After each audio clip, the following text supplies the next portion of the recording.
नमस्कार दोस्तों, मैं हूं आपका फाइनेंशियल दोस्तों आज के अपने इस वीडियो में हम बात करेंगे SBI long term equity fund के बारे में। दोस्तों, हमारी कोशिश रहती है कि हम आपको सरल शब्दों में फ़ंड की पूरी जानकारी दे सकें। दोस्तों, वीडियो शुरू करने से पहले आपसे छोटी सी रिक्वेस्ट है कि अगर आपने हमारा चैनल अभी तक सब्सक्राइब नहीं किया है तो प्लीज़ इसे सब्सक्राइब करें। तो दोस्तों, आज का अपना वीडियो शुरू करते हैं। SBI long term equity fund, यह फंड एक ईएलएसएस कैटेगरी का फंड है।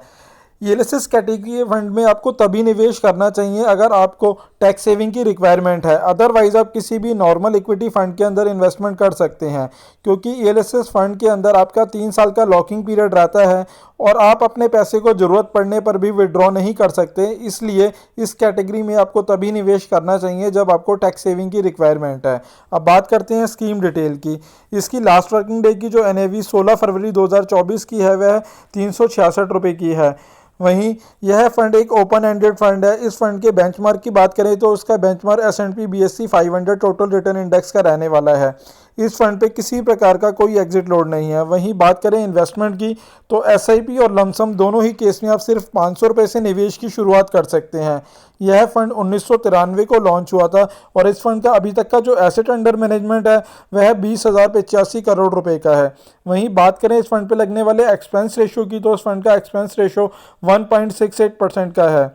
वहीं इस फंड के अंदर यदि किसी व्यक्ति ने 1 लाख रुपए का निवेश किया होता जब ये फंड लॉन्च हुआ था तो आज उसकी वैल्यू 1,13,73,000 रुपये होती।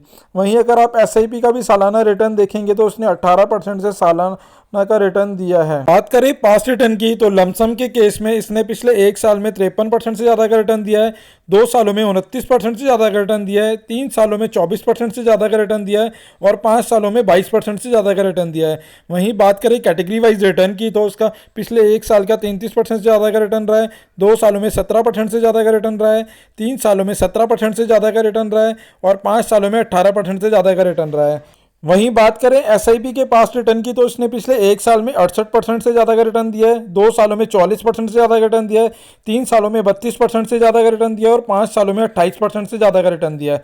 वहीं बात करें कैटेगरी वाइज रिटर्न की तो उसने पिछले 1 साल में 41% से ज़्यादा रिटर्न दिया है, 2 सालों में 27% से ज़्यादा का रिटर्न दिया है, 3 सालों में 20% से ज़्यादा का रिटर्न दिया है और 5 सालों में 21% से ज़्यादा का रिटर्न दिया है। तो आप देख सकते हैं कि इसने दोनों ही केस में लमसम और SIP दोनों ही तरह के केस के अंदर इसने हर साल अपनी कैटेगरी को बीट किया है। इस लिहाज से निवेश के लिए अच्छा ऑप्शन हो सकता है उन सभी के लिए जिनको भी एक टैक्स सेविंग फंड की तलाश है। बात करें फंड मैनेजर की तो उसके fund manager mister Dinesh Balachandran है।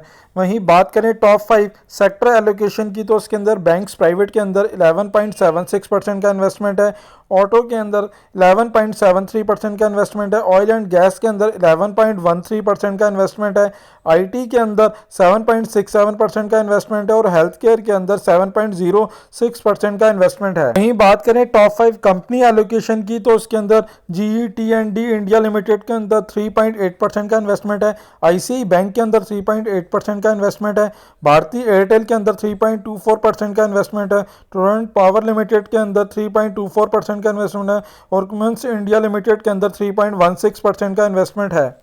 वहीं बात करें ओवरऑल इन्वेस्टमेंट की तो उसके अंदर सबसे ज़्यादा इन्वेस्टमेंट लार्ज कैप के अंदर किया गया है। लार्ज कैप के अंदर 52.34% का इन्वेस्टमेंट किया गया है। वहीं मिड कैप के अंदर 34.16% का इन्वेस्टमेंट किया गया है और स्मॉल कैप के अंदर 6.87% का इन्वेस्टमेंट किया गया है और कुछ इन्वेस्टमेंट अदर इंस्ट्रूमेंट के अंदर भी किया गया है। वहीं अगर आप इस फंड के अंदर इन्वेस्टमेंट की सोच रहे हैं तो इन्वेस्टमेंट से पहले एक बार अपने फाइनेंशियल एडवाइज़र से सलाह ज़रूर ले लें और यदि आपको टैक्स सेविंग फंड की रिक्वायरमेंट हो तो ही आप ईएलएसएस कैटेगरी के फंड में निवेश करें। अदरवाइज़ आप किसी भी नॉर्मल फंड में इन्वेस्टमेंट कर सकते हैं।